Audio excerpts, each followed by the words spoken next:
thank you so much for joining us today. My name is Soumya Joseph, and I'm the project leader for MyVal, which is Migrant Women Opportunities for Work, a project of New Communities Partnership, co-funded by the Government of Ireland and the European Social Fund under the Programme for Employability, Inclusion and Learning.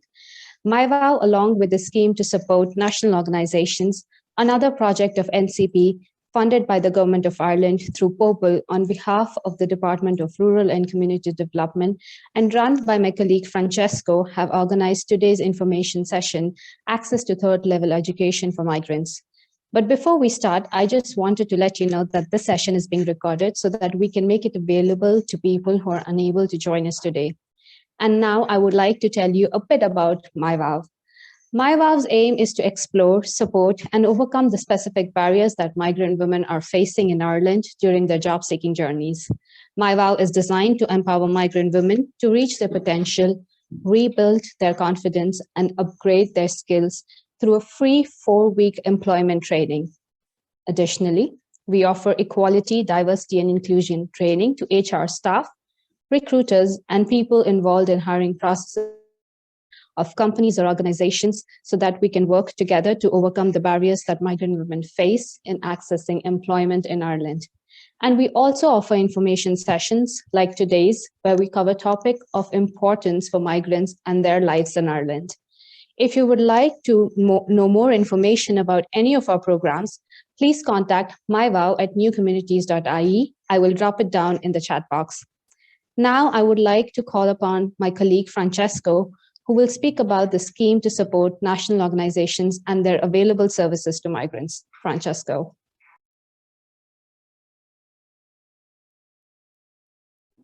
Hello, everybody. Can you hear me? Yeah? Hi, everybody. My name is Francesco. I am the Development and Integration Officer. Basically, the project is called, as Soumya mentioned, the Scheme to Support National Organization, which is extra funding we got 3 years ago. And the main purpose of the funding is to develop the overall NCP network in terms of outreach nationwide, especially in hard to reach areas. My role also I work closely with all the projects, so MIWAO with the Migrant Family Support Service and CCAP, the other one of the main projects we have, which is the Social Inclusion, Community and Activation Program. So that's me. If anybody needs any information about to get in touch with migrant support groups, or if you know any individuals who needs extra support, you can contact me. All the contact details are on the website. Thank you. Thank you so much, Francesco, for sharing such valuable information. NCP has other projects and run different services for migrants. So if you would like to learn more about them, please visit NCP's website, newcommunities.ie, which I will also put it on the chat. Now, getting into today's business. The aim of today's session is for you to learn and be informed about different aspects of accessing the third level education. We realized that despite the many efforts from different organizations, such as the ones that some of our guest speakers come from, there is still misinformation among migrants on how different systems work in the education sector and what are the available resources. And without further ado, I'm very delighted to welcome and be joined by our 3 speakers, Mary Stokes, Barry Ryan, and Rosary Curran. And I'm also delighted to welcome our ISL interpreters, Ali Stewart and Ray Green. And I also want to extend my warm welcome to my colleague, Laura, who is helping us in the back end. Welcome, everyone. And now I'm going to pass it on to Mary. Mary joined NCGE in 2016, having worked for over 25 years in a wide range of guidance counseling roles, some of which includes post-primary guidance counselor, community guidance counselor, and so on and so forth. We are very, very delighted to have you, Mary, and the floor is all yours now. Thank you very much. It's a pleasure to be here. And I must say that I am really committed to the idea of this webinar and actually making sure that everybody has a good sense of how we can work together, how we use services together, and so we don't double up or confuse each other. So from now, I'm going to share my screen, which will give you a presentation. But one thing I'd like to tell you a little bit about myself. Apart from my work in guidance counselling, I'm involved in lots of different things, including music and all sorts of arts pieces.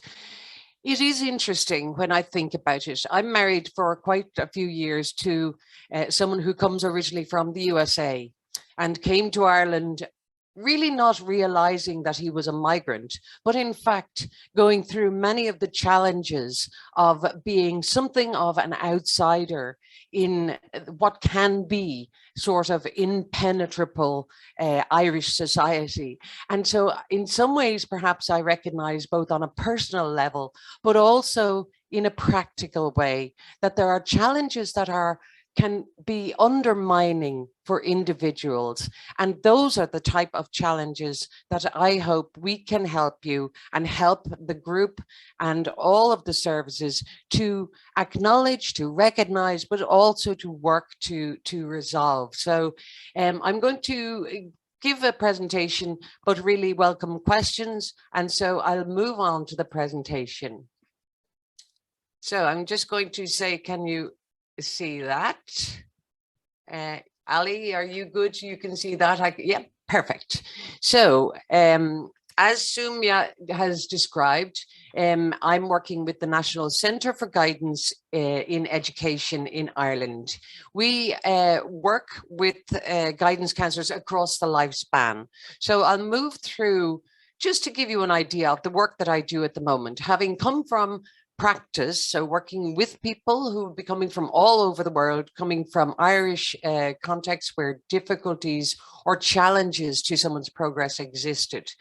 The National Centre for Guidance in Education is an agency of the Department of Education and Skills and the Department of Further and Higher Education, Research, Innovation and Science.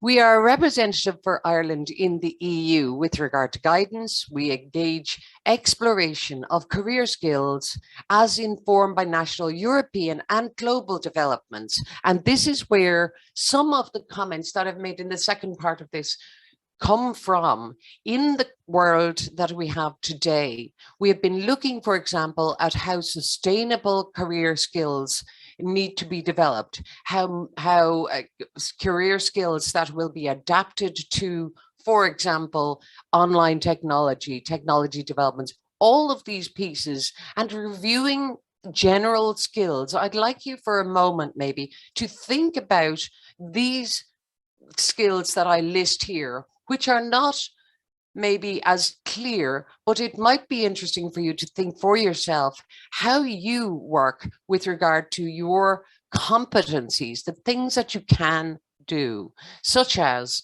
project management, transversal skills, communications, information technology, digital skills, creative and innovative skills, and skills like problem solving, communication, and interpersonal skills, working with others. These are highly valued, and this is not just in our Irish context. This is on a global basis, and this is in terms of green careers in terms of all of the innovation that we have become used to on a daily basis. Looking then, what I think is maybe interesting to present to you is the idea of what career guidance means and what it means in an Irish context. And in particular, I want you to recognize some of the features of the Irish understanding of career guidance. The primary thing to know is that guidance works with the individual. So it is based on you or the individual involved. So it is principally to facilitate you to make informed choices and to understand how systems work and how you can make them suit and choices that suit you in your situation. So to make sense of who you are, what interests you, to think about personal, social, education, careers, vocational skills.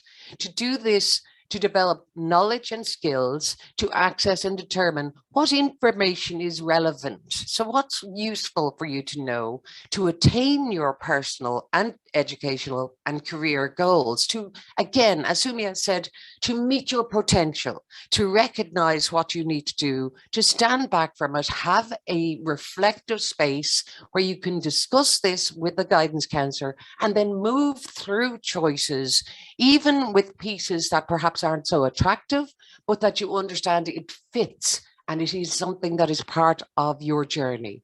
So within this, then all within the context of society as a whole. So where are things happening in an Irish context and what is useful? And the idea with guidance is that you do this throughout your life, so throughout transition. So it doesn't necessarily stop once you've met a guidance counsellor and you make a choice. You may be able to revert back to the guidance counsellor and say, well, now, where do I take my next step? How do I move along? And we have to, whether we like it or not, recognize everything is susceptible to change. I'm going to talk about the arena of education and training that I am particularly engaged with, which is working with adults. And it is working with adults in the context of further education and training, which is called FET. So in Ireland, again, we have a slightly different take on what is in a European context called VET. So it is vocational education, training, and adult education. We have them all in one piece called FET. So there's such a huge variety of courses available: computer gaming, lab technique, sports therapy, nursing studies, makeup, fashion, special effects, all of these different opportunities, training courses, all of them exist and are available almost throughout the country with some variables. So one of the things that a guidance role or a guidance counselor or guidance service can provide you with is your local information and the practical realities, but also the kind of aspirational opportunities that exist. There's a list of the various places, and both Barry and Rosaria are going to talk through some of those opportunities that exist, because one of the things that I think is important to know, each opportunity will be in a context where there are particulars with regard to eligibility, entrance, whether or not you are up to a particular level of skill, and how you actually use the opportunities to suit you in your progress.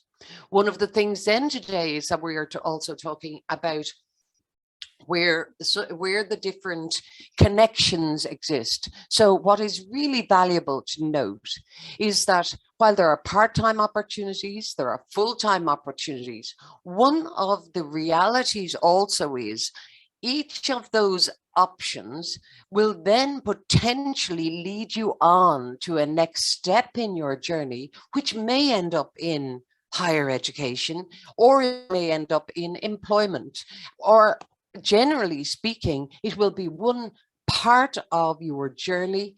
And again, one of the things that is notable is that further education and training is moving people with regard to developing their skills, their capacities, their confidence more than anything, but also really significantly in this context, your sense of belonging, of being part of the system, and understanding how you make it work for you with your background, with your history, with all of the skills that you have. And again, I think that within the migrant community, I have worked with many people. What is most striking is the capacity that you all have. And it is about making sure that your ability, that your capacity is fulfilled.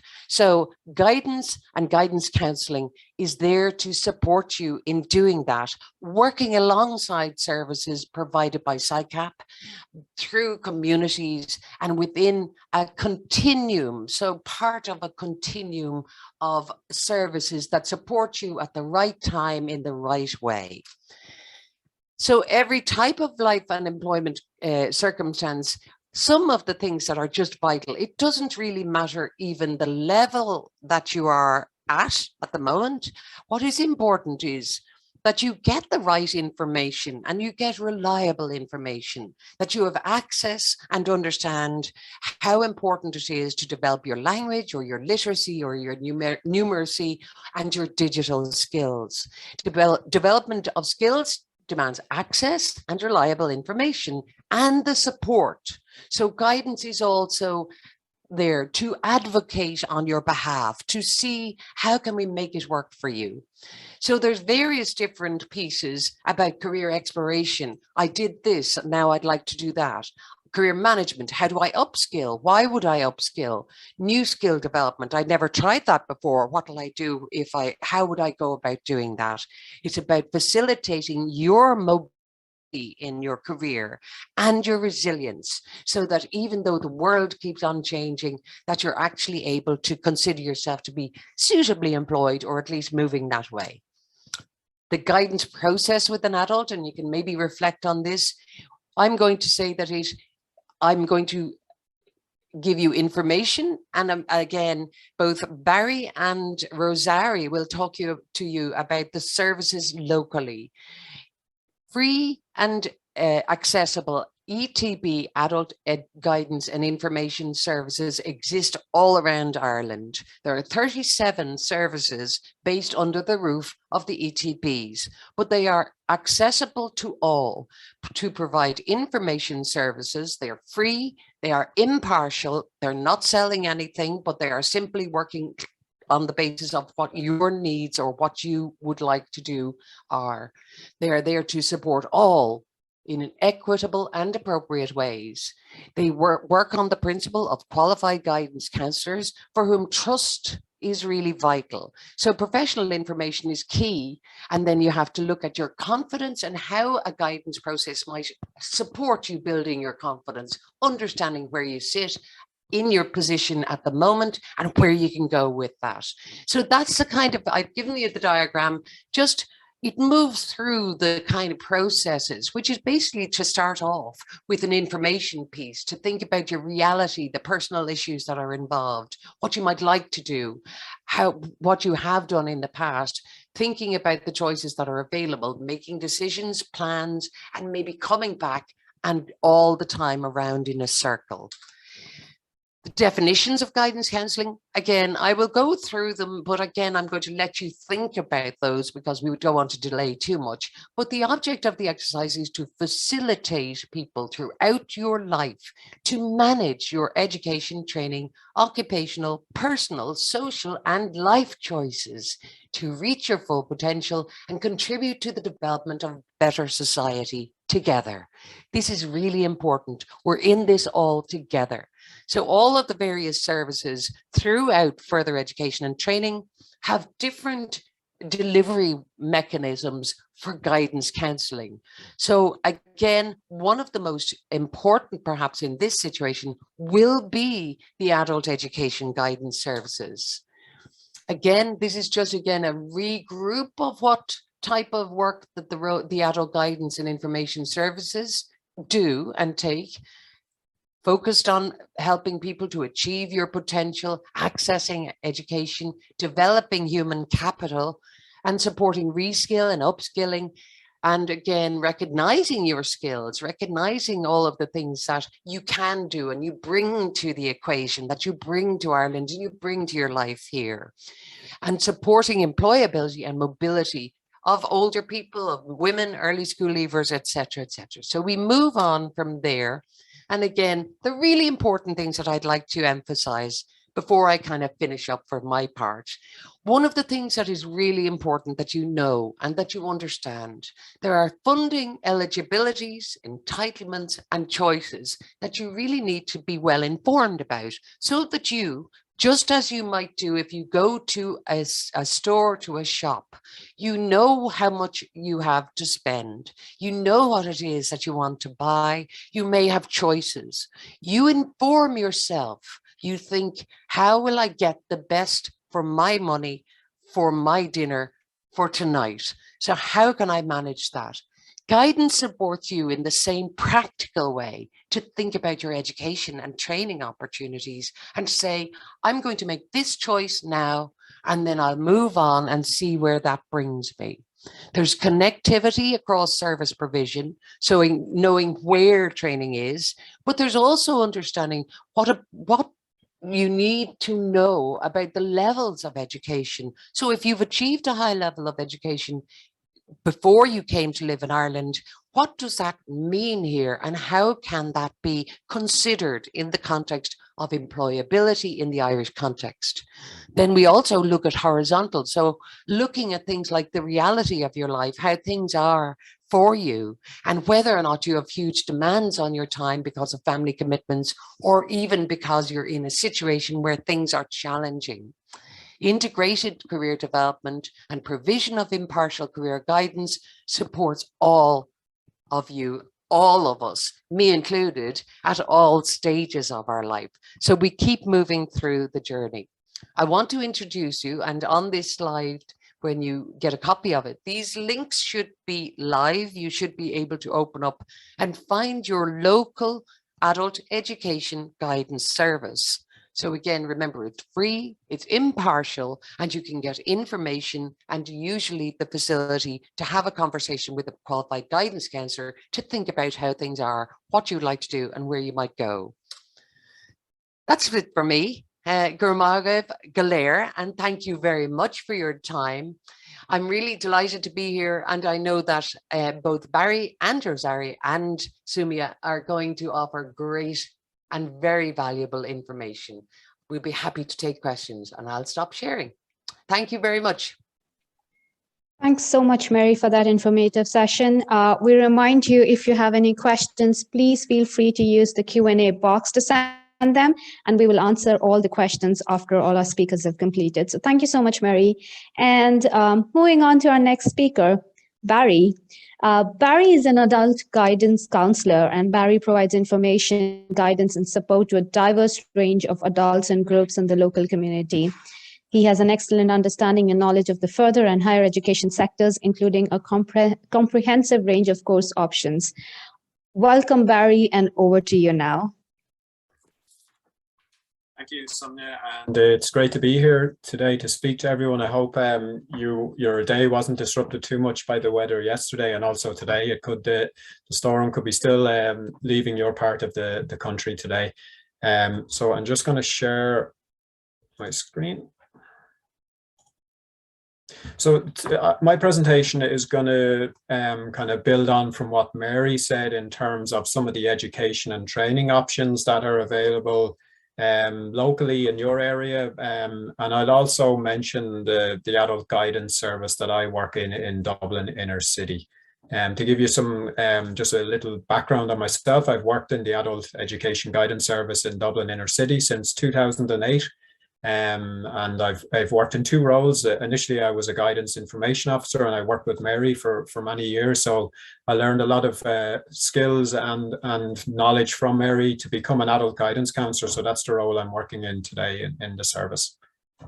So just to begin my presentation today, this is some of the information I will be speaking to you about. So firstly, I'll speak about the adult education guidance service I work in. It's with the City of Dublin Education Training Board, or CDETB.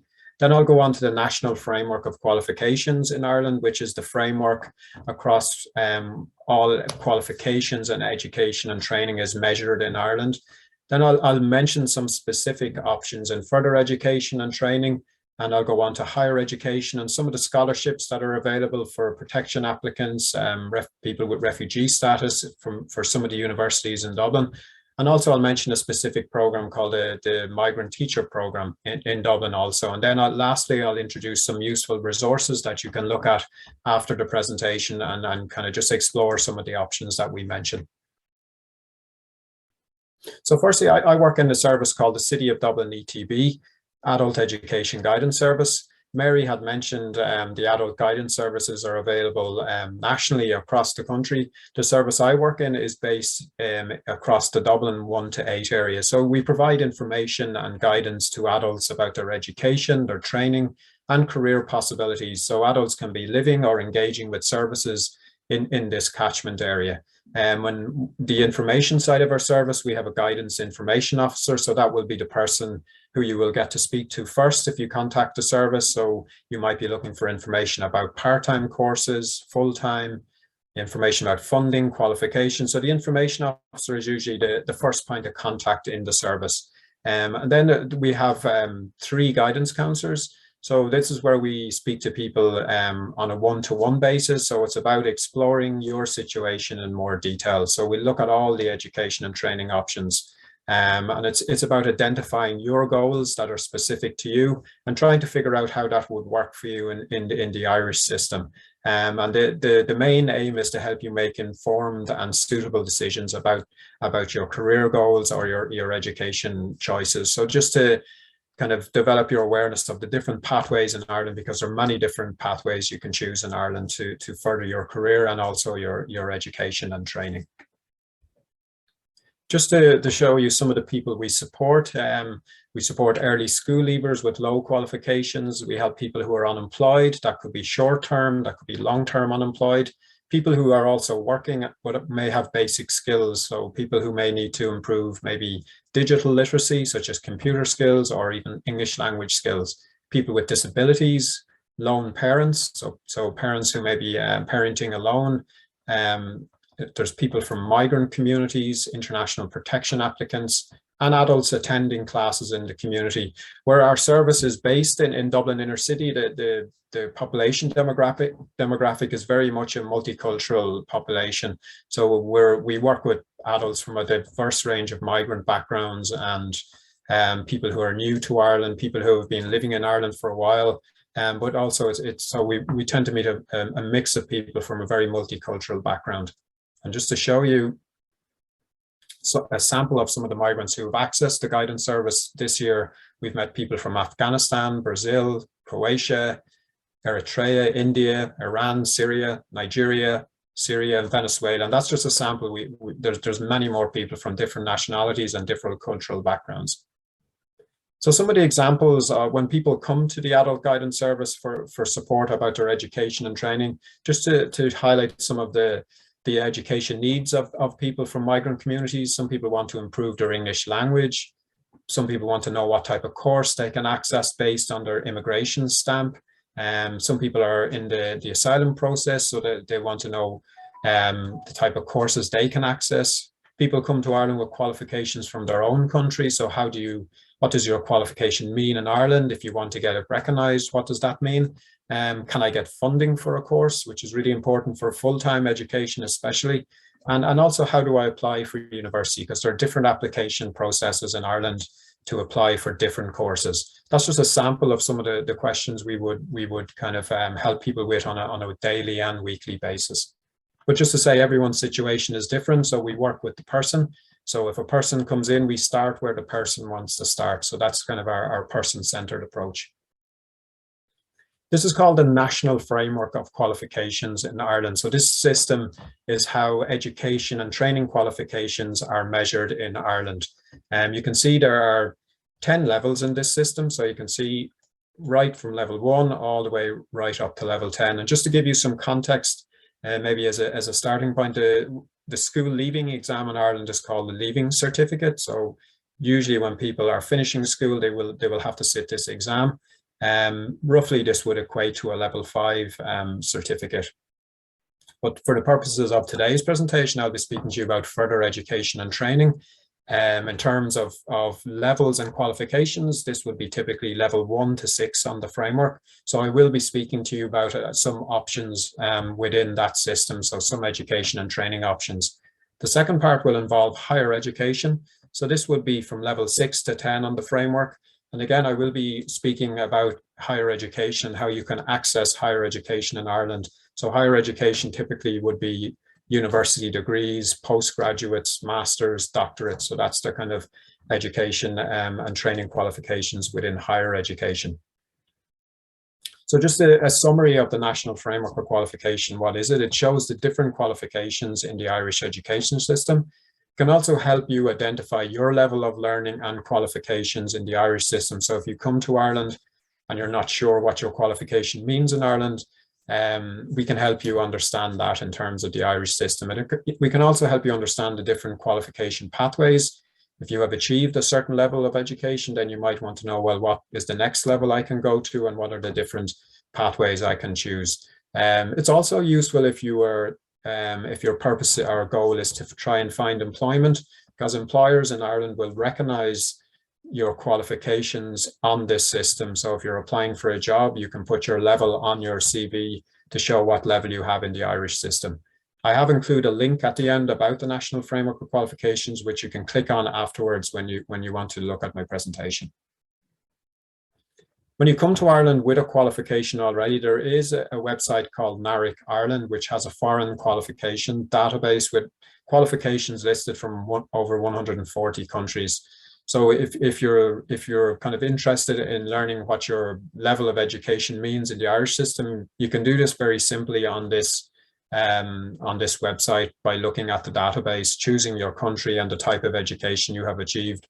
But I would say before you do this, it is important to contact your local adult education guidance service, just so you can understand the meaning of your qualification in Ireland in terms of the type of courses you can access in Ireland based on your qualification, but also if funding is available to you.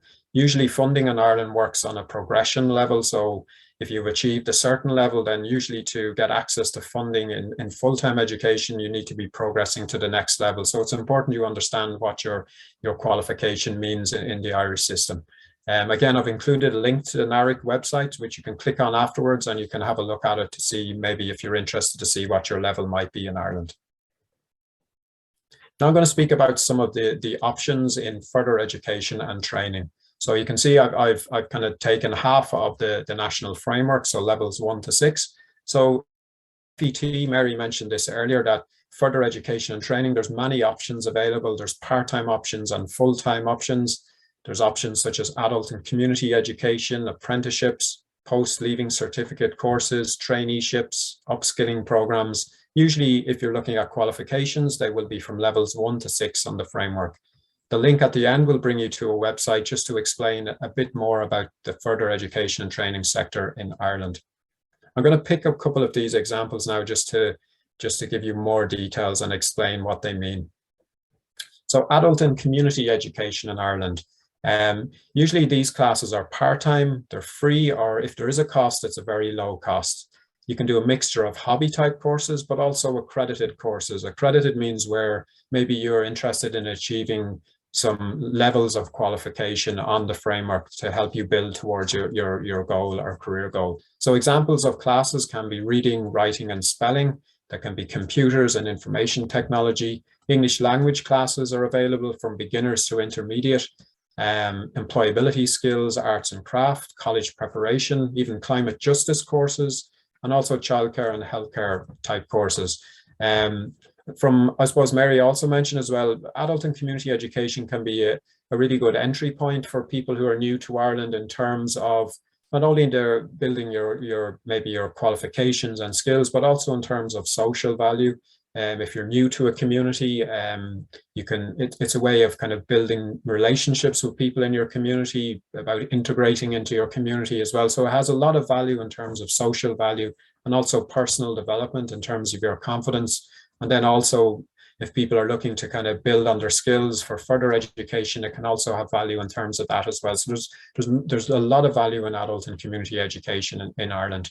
I've included a link at the end, which brings you to a website called Fetch Courses. Just most of the adult and community education centres around Ireland will upload their course information on Fetch Courses. So it can be a starting point to search for courses. Who can attend adult and community education classes? They're generally free to most people from migrant communities. This includes people if they're on a stamp 1G, a stamp 3, a stamp 4. People who are in the asylum process can also access English language classes, literacy classes, including reading, writing, computer skills. Also, international protection applicants or asylum applicants with permission to work can access most courses. If you want to do an accredited course, so you want to get a qualification, usually you will have to have a PPSN number to register for accredited courses. But generally, classes are open to everyone. Now moving on to another option in further education and training. These are called post-leaving cert courses. So these are usually at full-time level 5 and level 6 on the framework. So QQI is the awarding body. So if you do one of these courses, you will usually get a QQI level 5 or a QQI level 6 course. The courses can take from 1 to 2 years to complete.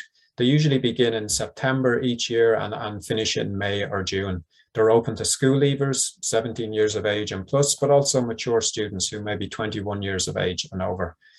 What the value of these courses is, it can help you gain skills for work, but also people do these courses as a kind of a building block towards higher education. So you can gain access to higher education through doing one of these courses. It's called the Higher Education Link Scheme in Ireland. The average cost of one of these courses can be anywhere from 200 to 600 euros. But again, there may be funding available to you based on your situation, which can reduce that cost. I've included a link to the colleges of further education in Dublin that offer these courses, and it'll give you an idea of the type of courses available. But also there's quite a few different courses there to choose from. Entry requirements for PLC courses, because these are full-time courses, there will be requirements in terms of education, but also your immigration status as well. So the education requirements, usually a leaving certificate or a QQI level 4 or similar would be the minimum requirement. Mature students who are 21 years of age and over can apply based on maybe life experiences, work experiences, and their interests.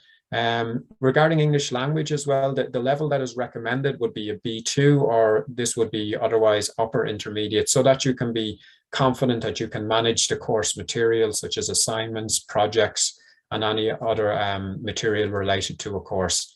Immigration status to access these courses, so that you will be considered the same as, say, an Irish or EU citizen in terms of the fees.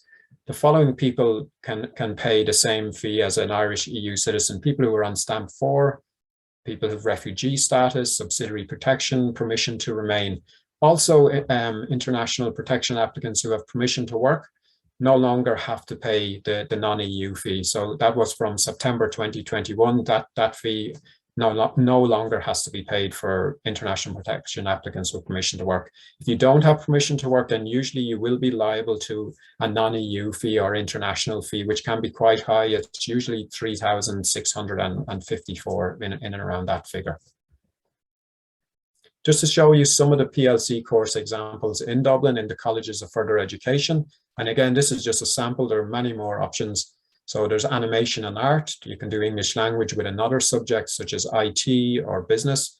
There's accounting and business courses, information technology, nursing and healthcare, social care, university access courses where you can prepare for higher education. So they're 1-year full-time courses. So you're gaining the academic and personal skills so that you can succeed at higher education. There's sports, pre-university science, pre-apprenticeships, media and journalism. So that's just a sample. All of the colleges of further education will offer courses similar, but also more courses as well.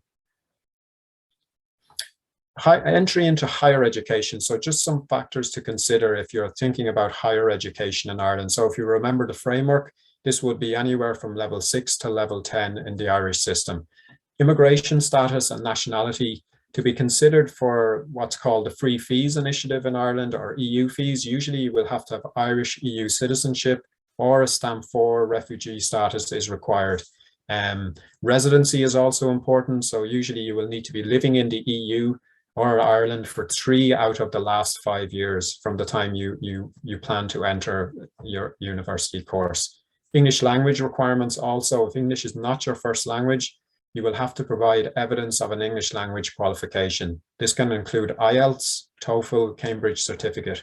Each university will specify the type of English language requirements you must meet and the type of qualifications they will accept. So these are just some of the main factors you would need to consider. It's important in terms of fees, especially because if you don't meet the nationality criteria or residency, you may have to pay non-EU fees, which can be extremely high for higher education in Ireland.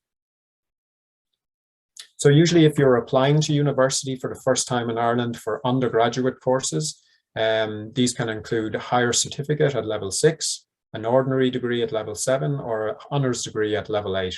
To apply for undergraduate courses in Ireland, there's an online system called the CAO. So everybody must apply through the CAO for full-time undergraduate courses. Applications are made using, if people have done their Leaving Cert, you can use your Leaving Cert points. If not, then you can use a PLC course and the QQI level 5 or level 6 award, but also you can apply as a mature student. So a mature student for higher education means you would need to be 23 years of age and over. The main deadline for CAO applications is the 1st of February every year. I've included a link at the end about the CAO process, and there's resources there with videos and different guides just to give you a starting point. One of the main factors to consider for undergraduate courses are the fees. So I'm going to just break it down, give you a quick overview of the general fee information for these courses. So there's a student contribution charge, which will be usually €3,000 per year. If you're eligible for a student grant, this fee, you usually won't have to pay this fee. The second part will be in relation to your tuition fees. So the Free Fees Initiative in Ireland means tuition fees are paid for if this is your first full-time undergraduate course. But there is eligibility criteria for free fees, and this includes residency, so living in Ireland or the EU for 3 out of the last 5 years. Your nationality, again, if you would need to have EU citizenship or refugee status, stamp 4. And courses need to be full-time and in eligible institutions, so usually public funded universities.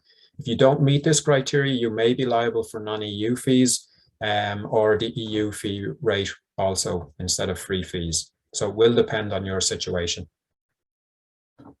Just to mention, there are scholarships for international protection applicants and refugees in universities across Ireland, but I've just mentioned some of the universities in Dublin. This is usually offered under the Universities of Sanctuary or institutions of sanctuary. So for example, Dublin City University or DCU, they have 5 campus-based part-time or full-time taught master postgraduate scholarships.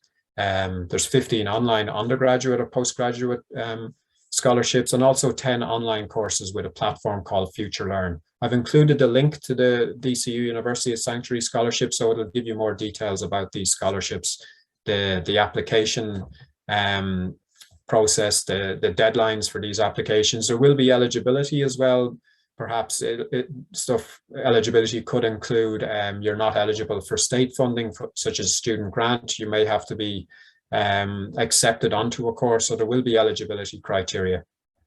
UCD or University City Dublin also have a pilot scheme for refugees and asylum seekers. So this is to help with support for tuition fees and financial assistance. So again, this is with UCD, which is in Dublin 4. Again, I've included the link to this scholarship, which will explain more about the scholarships available and the amount of funding that will be given. Trinity College also offer 4 asylum seeker access provision scholarships.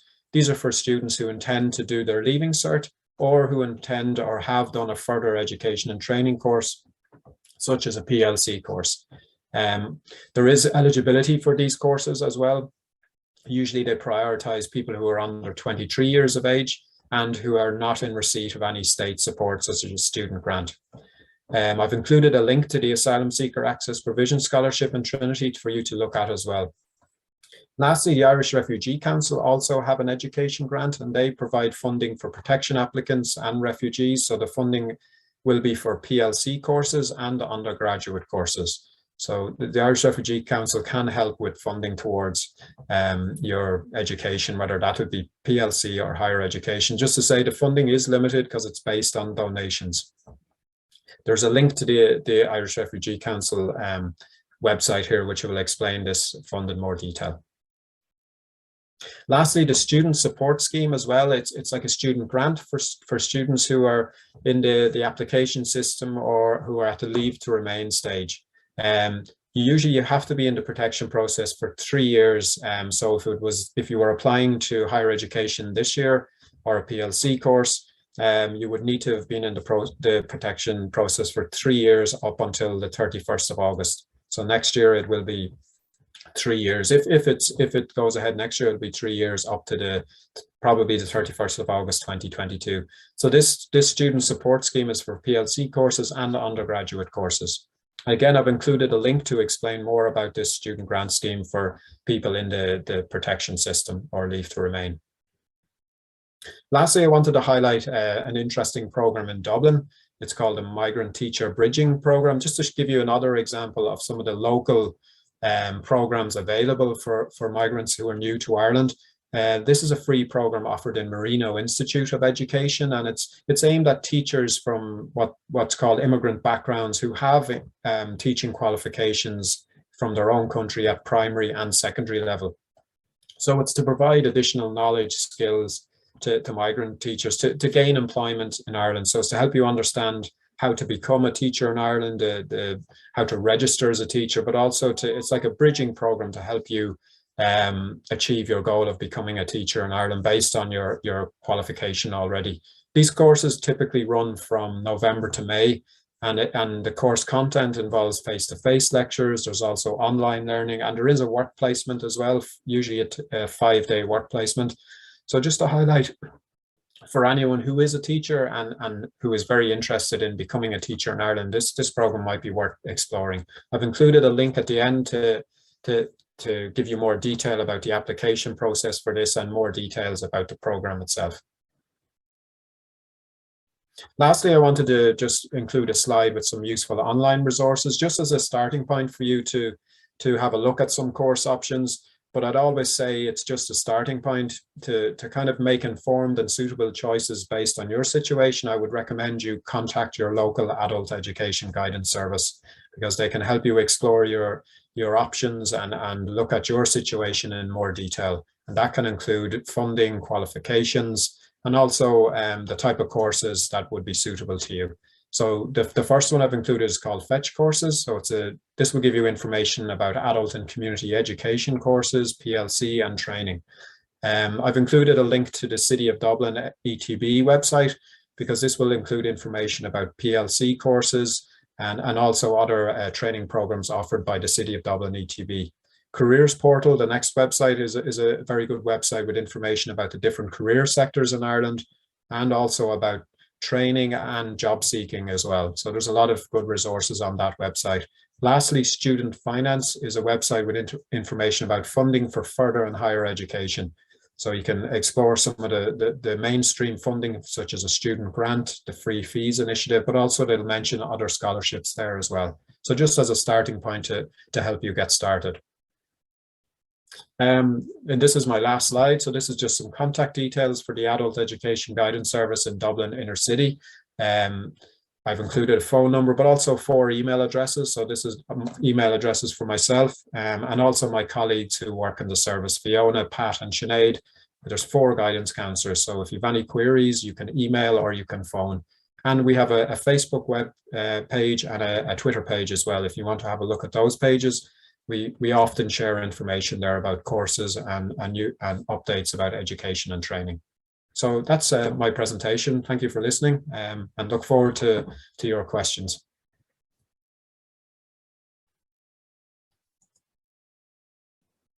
Thank you so much, Barry. Thank you.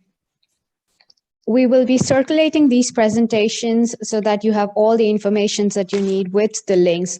So please note that. And thank you so much, Barry, for all the informations. And now I'm delighted to pass the floor to Rosarie Curran. She's working as an adult educational guidance counselor with Waterford and Wexford Educational Training Board and a doctoral researcher in Trinity College. She's a lifelong learning advocate who supports an inclusive learning without limits for further and higher education system. Rosarie, over to you now. Thank you, Sonia, and thank you, Barry and Mary, for all that great information. As Sonia said, my name is Rosarie. I'm the Adult Guidance Counsellor and Coordinator in County Wexford, which is part of the Waterford and Wexford Educational Training Board. I'm based in the town of Wexford, but we cover the whole county and have a lot of learning centres and try to visit them weekly around the county. I also have colleagues in Dungarvan and Waterford City who cover guidance in the county of Waterford. This is our website. You can follow us on Twitter or Facebook. And these are some phone numbers if you need to get in touch. I think Barry and Mary have given a great overview of what guidance involves, and I'm not going to go through that again, but I would just like to say that we are a free and confidential service. client-centered, and our service is open to all. So please contact us if you need to. Barry has talked about the national framework and the different avenues into third level. So just as an alternative route, I'm going to concentrate on apprenticeships. So apprenticeships run at the moment from levels 5 right up to level 10 on the national framework. Historically, apprenticeships are always thought about as more construction type craft certs, in Ireland anyway, and maybe in other countries too. In recent years, apprenticeships have been expanded on and improved, so that nowadays, starting an apprenticeship, you can achieve an advanced cert here at level 6, you can achieve an ordinary degree at level 7, an honours degree at level 8, master's at level 10, and more recently a doctorate, a master's at level 9, and more recently a doctorate at level 10. So these are the different levels you can achieve with an apprenticeship. So what is an apprenticeship? Apprenticeship is a combination of workplace learning and training and education. And between these two combinations, you can achieve whichever level you aim to. Combines and alternates learning in the workplace with learning in education and training. This can vary from apprenticeship to apprenticeship. Sometimes the workplace learning can be in blocks, and the training, and other times it's on a weekly basis. In other words, you could work in the workplace 4 days a week and do learning in a college setting on 1 day a week, or 3 days and 2 days, vice versa, or in large blocks like several months in the workplace and several months in a college situation. So they can lead to levels 5 to 10 on the national framework of qualifications. They usually are between 2 and 4 years in duration. So the basic would be 2 years, some are 3, and the max would be 4. There's a minimum of 50% on the job, but usually the majority of apprenticeships will have a lot more than 50% on the job training. There's flexible delivery, online, blended. So in other words, as I said, sometimes you could be in the workplace and for 3 to 4 days, and in college for 1 or 2 days. And you don't always have to go to the college. A lot of it can be online or blended learning. So distance usually isn't an issue.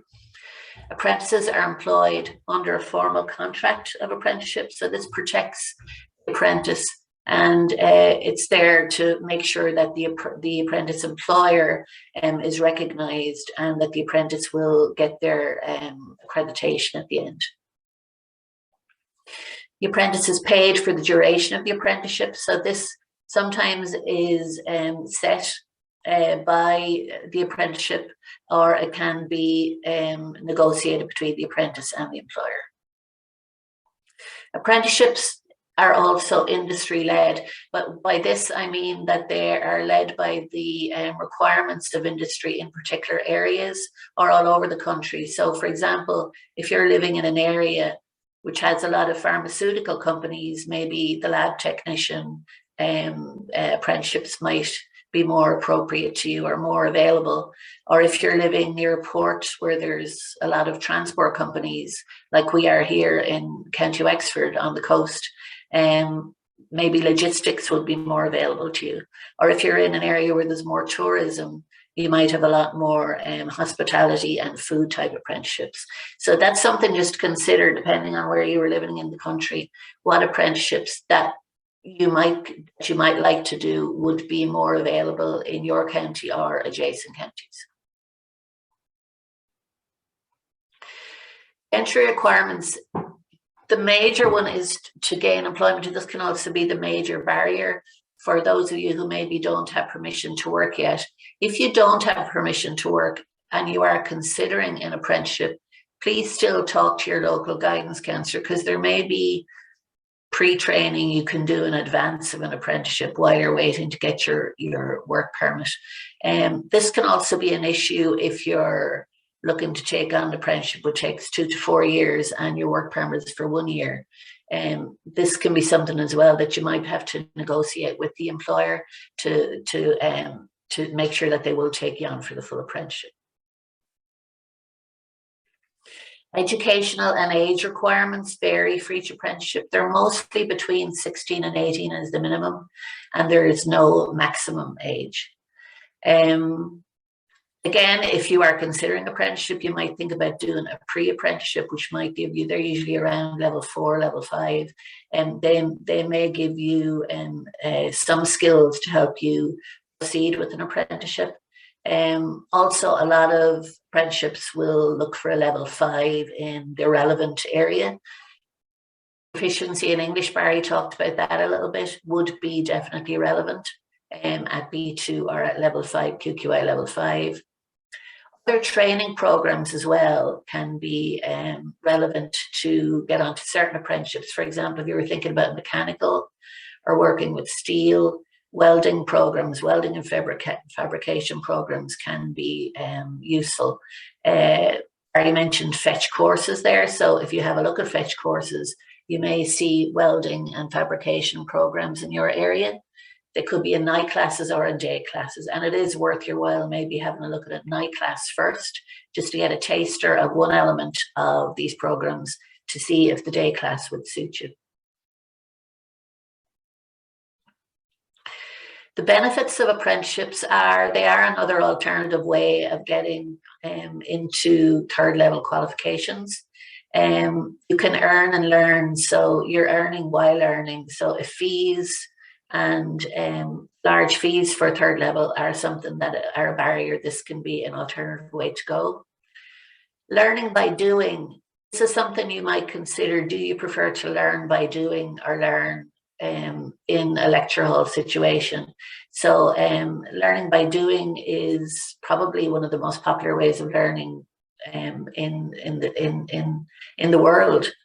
Gain work experience. When you finished your apprenticeship, you will have several years work experience and several years work experience on your CV. So this definitely can be an advantage. Sometimes employers will also keep you on, the apprenticeship employer may keep you on, but if not, you would be but job ready to go to look for other employers. There are 60 plus apprenticeships to choose from at the moment, and there are quite a few more in development. Again, as I said, these are industry led, so may vary from county to county, the ones that are more relevant to you or the ones that are more convenient to you. Career progression, you could start your apprenticeship at level 6. So some of the construction ones, or quite a few of the other apprenticeships, are at level 6 and add on later to level 7, 8, 9, 10. So don't think that you have to aim for any of the higher ones at the moment. You could start at the lower levels and then progress. So just to recap, the 3 main steps to apprenticeship. First of all, choose the apprenticeship program. We're going to look at the website in a second just to show you the information that's there for you on the website. Secure an employer, and then earn on the job and proceed with your career. These are a general overview of the apprenticeships that are available to you at the moment. You have, these are the older, ones that have been around originally, the construction type ones, and there's a few new ones added in there like scaffolding and geo-drilling. These are almost all at level 6, and they almost all take 4 years. A couple of them are 2-year ones, but most of them are 4 years. General overview just across the board, advanced healthcare. This is a level 6. Some of you may also already be working as healthcare workers and have a level 5 qualification or partial level 5.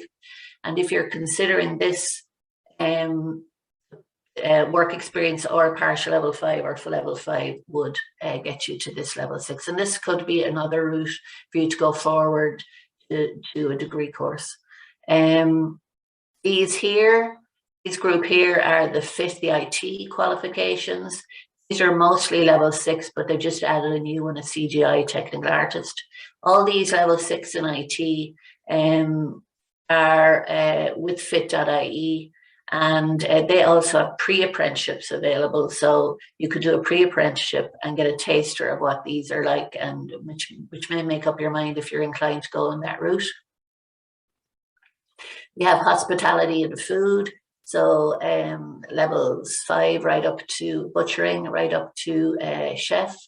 These are the logistics ones. So you have logistics, which I just said earlier, may be useful if you're working in an area with transport companies. We have all the various electrical ones and engineering. Auctioneering and property service, that's level 6. The engineering one is the first level 10 here, principal engineer, PhD. This is the first level 10 in apprenticeships, which is very exciting. Arboriculture, tree surgery, which is level 6. And level 8 then, in recruitment and insurance. They're both 2 3-year level 8s, which is quite good. So instead of doing a 4-year in a college setting, because the work experience is quite big in that, they're only a 3-year qualification.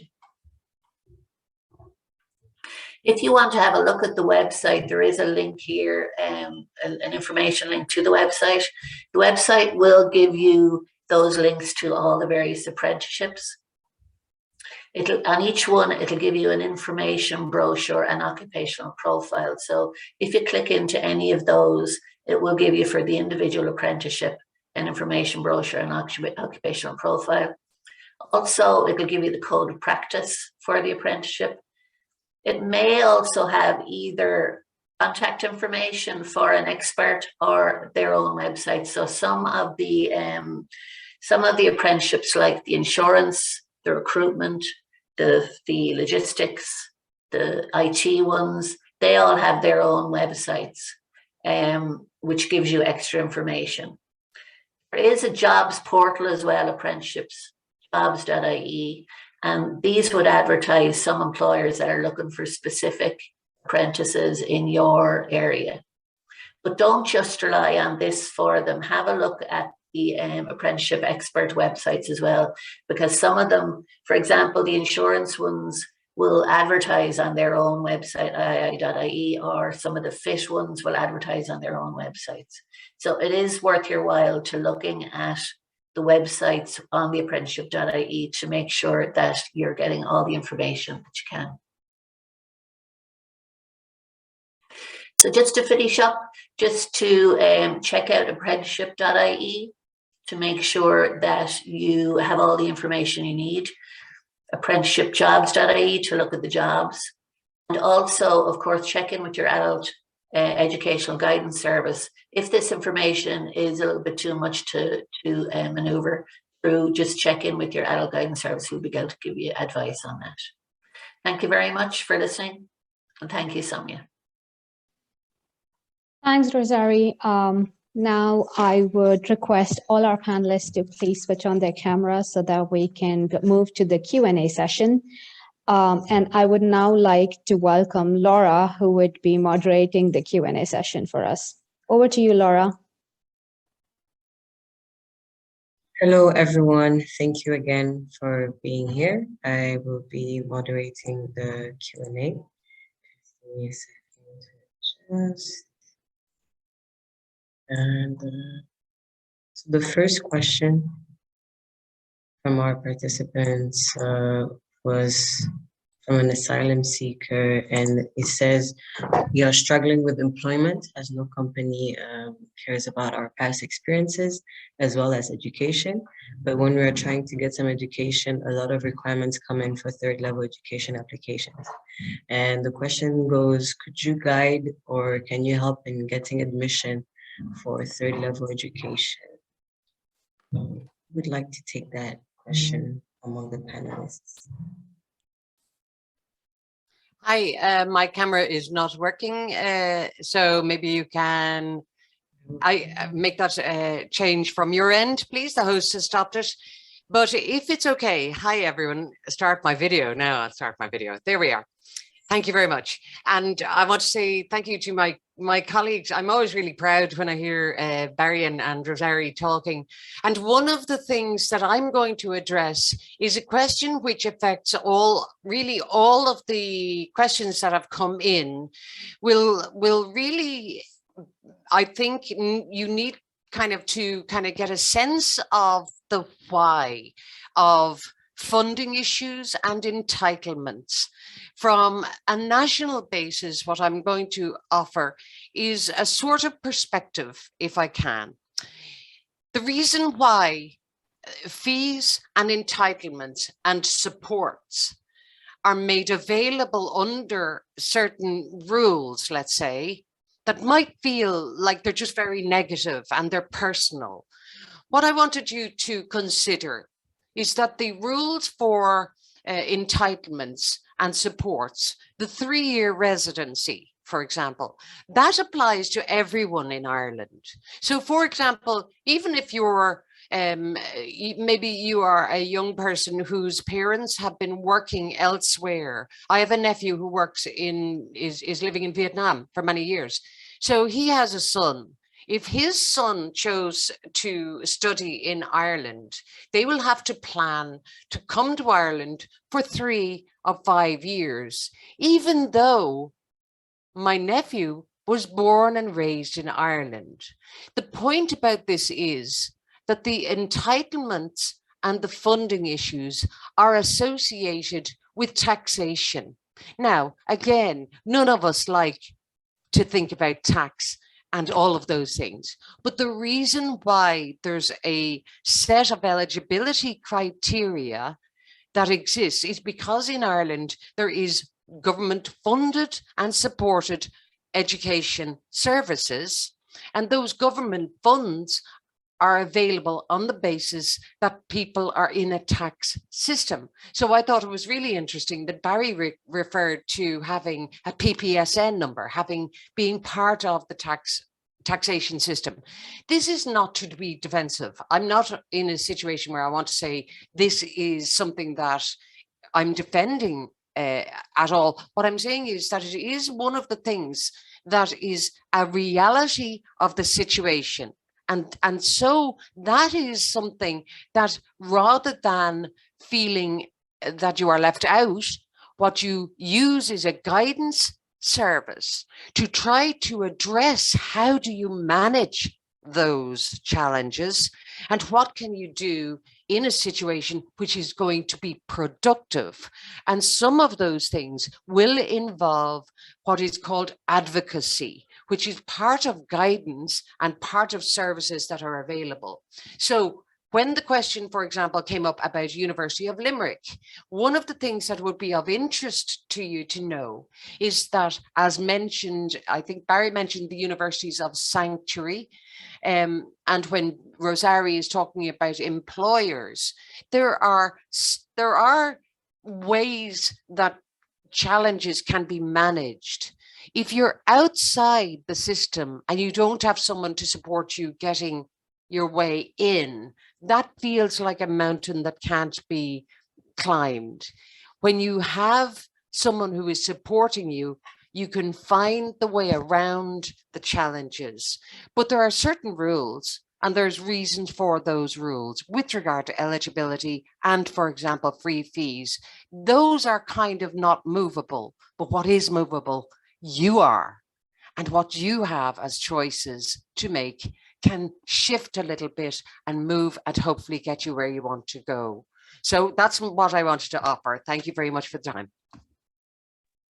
Thank you, Mary, for elaborating on how the system is set up and being proactive and managing how to navigate all of that. The next question is for Barry, and it reads, are there any advanced English language courses available for a program refugee with excellent oral skills but needs upskilling in written skills? Barry, would you please? Yeah, sure. I'll give you, I suppose, the Dublin context in relation to that question. I would say yes, there is adult and community education classes. For example, in some of the centres in Dublin, they would offer level 4, level 5 career preparation type English language classes. So it's for people who have kind of developed independent, they might be at an intermediate level of English, but they need the kind of skills required for a career.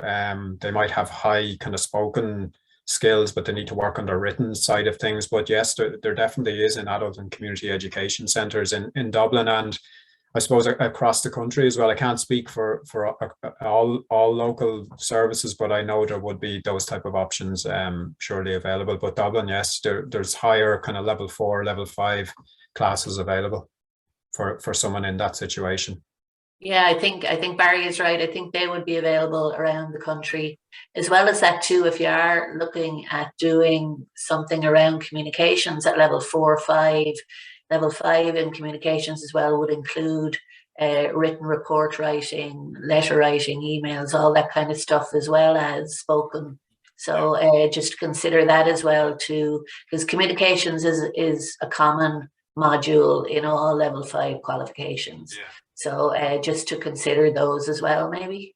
I would say Mary has just asked there as well where to find out this information. I would say, Mary, contact your local adult education guidance service. That's what I'd always say, because we'd have a fairly good idea what's going on in our local areas in terms of those classes. So I would say that would be the first point of contact.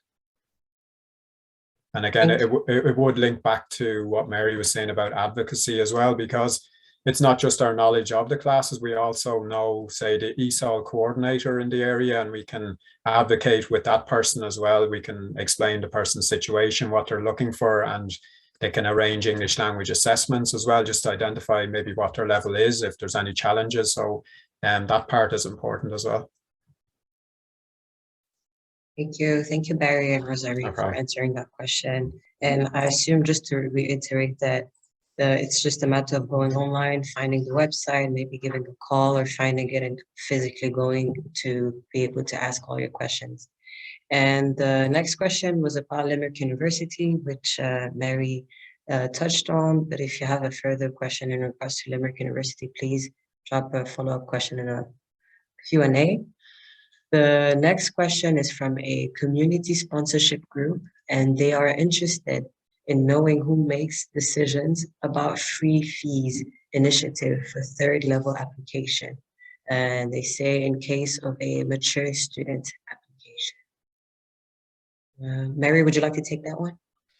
Yes, again, what I would suggest is that it's important to know that the Free Fees Initiative is the funding entitlement that is a national entitlement, which is decided through government and government policies.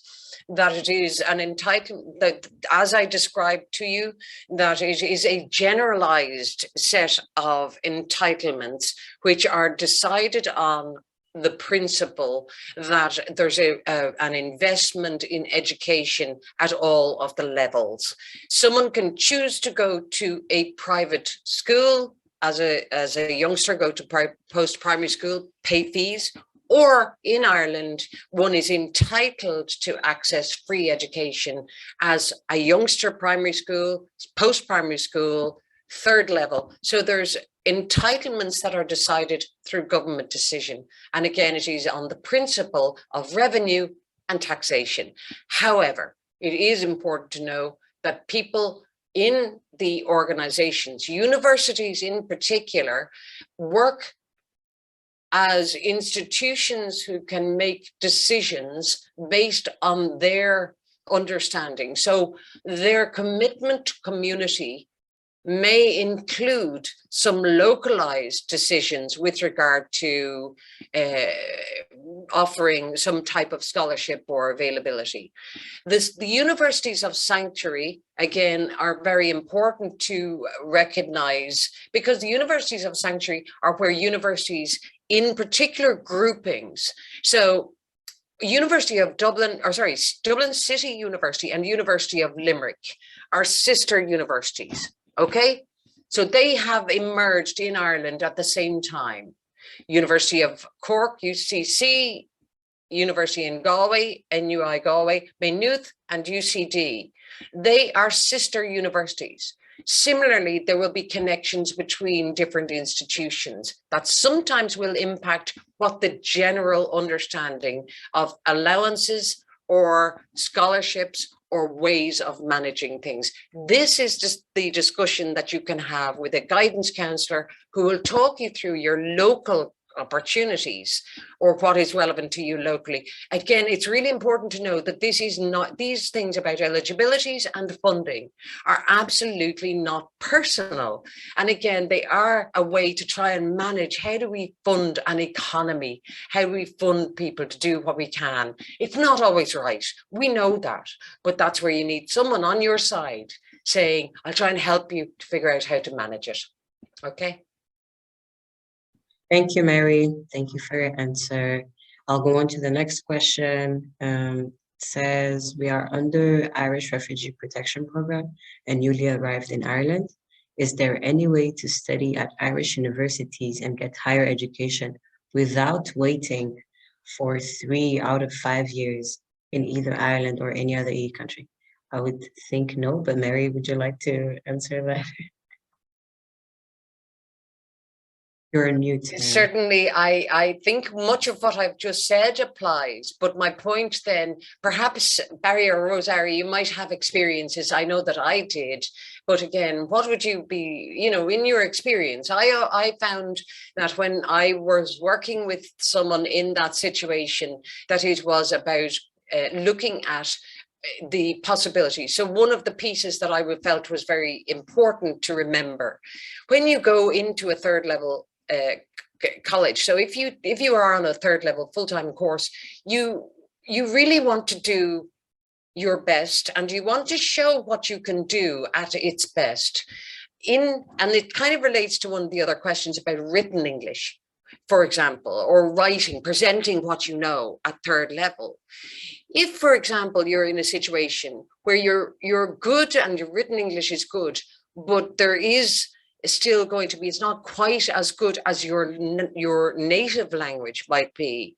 These are things that are worth thinking about, because you will live with your qualification and the standard that you have achieved in the qualification. So if there is time to be used, the object is to use it productively and think, how will I stand back from this, but come at it again when I am more prepared and actually am going to do even better and get my first class degree or my whatever it is. So I don't know, Barry and Rosario, I'll stop talking. Rosario, would you like to add something to that, please? Yeah, I think if you have arrived in Ireland and Barry has said this and Mary has said it, please contact your local guidance counsellor. But your local guidance counsellor will, if you can't immediately get access to third level, they will certainly put a plan together to prepare you for access to third level. And that could be doing other qualifications to support you to go to third level. For example, even with young people who are English speakers and living in Ireland all their lives, we would usually prepare them as well for third level. For example, to do a level 5 or level 4, level 5 pre-college course to update their written skills, their study skills, their report writing skills, all those kinds of things. So also IT skills might be necessary. For example, anyone as well, if I thought was going to do something around IT networking, that there are a lot of online courses in our e-college. So your local guidance counsellor would definitely put a pre-third level plan together for you to prepare you so that when you are ready to do third level, you'll hit the ground running, you'll possibly have some work experience as well, and you will be successful. Thank you, Rosario. Barry, do you have anything to add on to that? Yeah, just like Rosario was saying, it's about the building blocks. So even though that door to higher education might seem closed at the moment, it's not always going to be closed if you look at it that way. And it's about kind of how you can manage your time now. So you can put building blocks in place skills you'll need for higher education, because it is a big undertaking going into higher education from anyone, whether you're new to Ireland or coming from the Irish system as well. And we often meet Irish students who can't manage higher education because they go in too quickly, basically. So there's local stuff going on, like preparation type courses, English language, other kind of courses you can be doing in the meantime that can kind of get you ready for personally, but also academically for higher education as well. So if you think about a metaphor, if you're building a house, you're putting in the kind of foundation first, and then you're kind of building up from there. Thank you, Barry. I'll go on to the next question now. The next question reads, how to contact local adult education center. I think we've covered that. Again, on the website, give them a call, or if you can walk in physically, do so. And there are different website links that have been shared in the chat box, and that will be shared along with the presentation. Mary, do you wanted to say something more? Yeah, very quickly to say that the link that I've shared in chat, and if that doesn't work at any time, if anyone wants to email me my email just to find out where their local service is, I'll certainly be happy to try and direct anyone who's here or feels like they would like to make contact. And again, the building blocks and the house, building a house, I think is such a great analogy. But there's some things that I just thought, that you might think about. Some qualifications travel very well. Okay, so what I mean is that sometimes no matter where you have achieved a qualification, you can move to another jurisdiction, another country, and you can do pretty much the same kind of work. So let's say, for example, maybe something IT skills. Other qualifications, don't travel quite as well. So something like, for example, accounting, for example, or, whatever, there are differences that are to do with where you are and what you're doing in that place that sometimes can be a bit tricky. But also, we always have the opportunity. You've made a decision to change where you are living, which is just a phenomenally huge challenge, and it's a massive decision. You might also have decided that really what you were doing previously has been changed too. So you might actually want to look at something that is quite different as well. So it just is one of those things that I think, again, merits a conversation and to think it through and say, okay, yeah, no, I'm happy with what I've decided for the moment. So the links are there, hopefully. And if not, if you need to contact me, I'll be happy to pass. Thank you, Mary. Thank you again. The next question is a bit more specific, and it says, if you are in Ireland as an asylum seeker for 3 years, but you have not gotten your refugee status, and you have worked for 3 years, can you still avail of third level education, EU fees or free third level education? Would you like to take that? Barry? Yeah, I can start on it. So I suppose if you've worked in Ireland, but you don't have, I suppose it comes back to some of the factors. The residency, you might meet the residency, but then there's the immigration status or nationality. It will still present kind of an issue around fees, whether that's non-EU fees. Sometimes depending, each university will kind of establish their own entry requirements as well. So if someone has worked and paid tax for 3 years, so they meet the residency, they may be liable for the EU fee. They won't be eligible for free fees, but they may be eligible for an EU fee rate, but it's still quite high. But it could be a situation like that. Outside of that, if you're still kind of in the process of trying to establish your refugee status or stamp 4 in Ireland, if you have permission to work, you can access full-time options in further education and training. I know it's a different system to higher education, but stuff like PLC courses, apprenticeships, traineeships, you can access those when you have permission to work. Thank you, Barry. Rosarie, do you have anything to add on to that? Just to say as well, I don't know if people are realizing that apprenticeships will give you the same qualification at those third levels from level 6 to 10. So if you are thinking about getting higher level, please don't consider apprenticeships as the poor relation, which they're often thought about in Ireland as well. People are only coming around to the fact in Ireland that apprenticeships are a route to third level qualification. So please consider those as well. Thank you, Rosary. I'll go on to the next question. It reads, is there any possibility of converting other country certificates / degrees to Irish NFQ? If so, what is the procedure? Rosary, would you like to answer that, please? I think Barry hit on that already. I think he talked about NARIC there, and I think, Barry, you linked websites, didn't you? Yeah, I linked to NARIC Ireland. There is a database on that website where you can, it's pretty straightforward. You go in, you enter your country and the type of education you have achieved in your country, and you can print out a statement of what that means in the Irish system. But I also kind of said as well, just to be aware that it's important to kind of understand the meaning of your qualification in Ireland in terms of funding and the type of courses you can access based on your current level of education, because usually in Ireland funding will be linked to progression in your levels of education. So it's just to have an awareness of what that would mean for you as well. So that's where I would say, I know I've said it and we've all said it, but just get in contact with your local guidance service just to help you understand the meaning of that. But you can have a look yourself on the NARIC website just to start. Yeah, I think that's very important. And Mary mentioned already the qualifications that do and don't travel. I think I can't say this enough. Talk to your guidance counsellor first. And your guidance counsellor will direct you towards the NARIC website as well. But talk to your guidance counsellor first before starting on your path. And I think that would be most. You'd agree, Mary? You're not there. I say one of the things that also is important is that this is also attached to eligibilities or allowances that can be supported through your social welfare payments, for example. So, and that's actually really very, that's something very serious.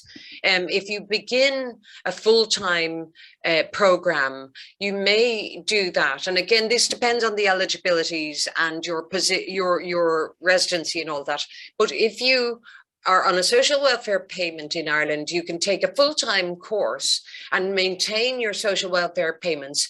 Plus, you may be eligible for some other funding based on the rules, again, based on your eligibilities. But the difficulty with that is you must remember, if, for example, that doesn't work out, so if you find that you're somewhat overwhelmed, even though you felt that, and this applies across the board to all adults approaching education in Ireland. And we've all worked with adults who really feel, no, I'm ready for this. I'm going to apply. I'm going to get what's called my back to education allowance from a social welfare. So the problem is, if that doesn't work out and you're on a full-time course, you may have quite a lot of work to do to actually address that if you needed to pull back from the course. There are big commitments attached to going to third level with the sort of supports. It basically is, the system says, if you meet the criteria, then we will try to support you, but then you have to do your part and come up with the goods and be able for the course. I just wanted to note as well, there was a question about master's qualifications. And again, I think it's important to note that the Free Fees initiative really supports education. And again, I'm going to check with Barry and Rosary that I'm correct in saying, but really it applies up to level 8. And once you go past to a level 9, there may be funding entitlements, but it's not guaranteed in the same way. Would I be right in saying that, Rosary and Barry? Yeah, there are a few. Susie do support some level 9s and 10 postgrads, but not all, just some special ones. There are some as well, if you're in the social welfare system, there are some via Springboard as well. So again, talk to your local guidance counsellor. They'd advise you best, I think. I suppose the government as well, with some of the upskilling and retraining for higher education. Rosario mentioned Springboard. There was also last year, the July stimulus package, it was called. So there was some just modular type courses you could maybe do at level 8, level 9 that were offered, as well as free upskilling courses. But again, it's linked to that system as well, the social welfare entitlements. And as well, for anything around financial services, and that the apprenticeships in financial services, if you already have a degree, for example, in some kind of financial service, or a level 6 or level 8, they have add-on special type apprenticeships that qualify you for special type financial services qualifications. Thank you, Barry and Rosarie. Did you want to add something, Mary? I'm jumping ahead to the question, and I again, from Danite, I'm not sure if I pronounced that correctly, who is saying, I've almost 4 certificates on level 5 and 6 and living about 5 years in Dublin. Sumia is going to answer that question herself. But again, the residency, again, is based in principle on your status in a way. And Barry, I just thought you might be able to address that a little bit for me as well, because again, things shift around a bit. So does your residency, once you have become, once your approval for the status, so your approval has gone through, it is backdated, or how does that work? It can be backdated, especially for somebody who, say, for example, I'll give an example, say a Springboard course, upskilling at higher education. If somebody had applied for stamp 4 or refugee status maybe 3 years ago, and it comes through, that time would be counted. It's backdated towards, say, something like Springboard. It does depend on the situation. It's kind of, that's more so if someone is in the asylum process or protections, kind of looking for international protection, that will be backdated. But if it's someone from a different background, maybe trying to get stamp 4, they'll only count the time from when they actually achieved the stamp 4. So usually it depends on the situation, on the person's background. And again, there's another question from Awais, who's asking, is there any other way, like organizations who can fund our education?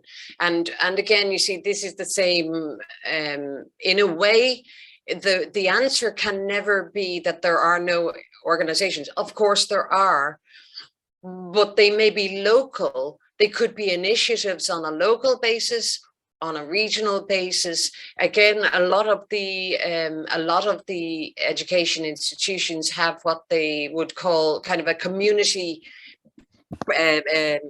You know, they are looking at things to try to support people, but a lot of that will be individual and up to the particular area and the particular area in the country, and then whether or not, because actually, you know, yes, there are ways around things, and that is sometimes hard for guidance counsellors, because as adult guidance counsellors, because what we have to do is we have to make sure that you know the rules in general. But you know, the other thing to remember, there's always an exception.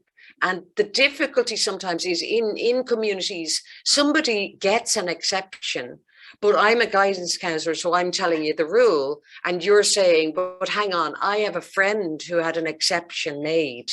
So this is a challenge, and what I'm saying is, again, it can happen.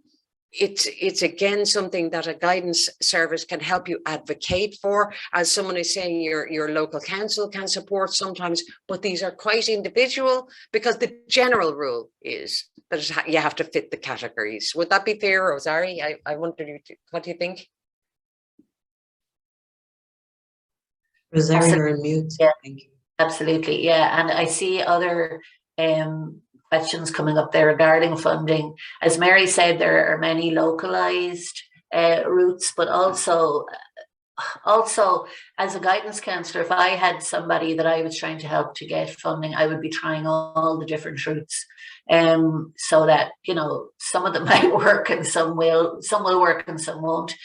Somebody mentioned the refugee council there; they also have a funding. So usually, what I would do with the client is try all of the routes to make sure that we're covering all angles for funding. If they don't have a stamp 4 and aren't within the SUSI grant system, or wouldn't be accepted within the SUSI grant system. So we would usually try everything. You're agreeing there, Mary? Yeah. I'm agreeing, but I thought it's worth saying as well.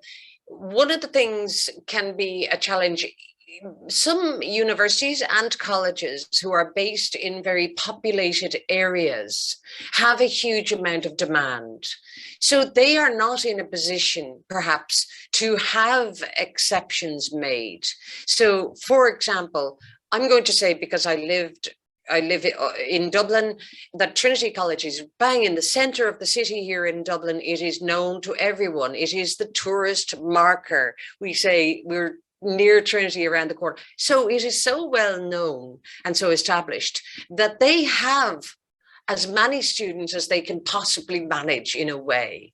They're not in a position, although they might, but they're not always in a position to say we can make an exception and try to encourage more people to come in. But the range, and exactly what Rosarie has presented about the apprenticeship route, or what Barry has talked about in terms of further education and training, or indeed the advocacy that can happen for you as an individual, it's important to remember that colleges need to have students.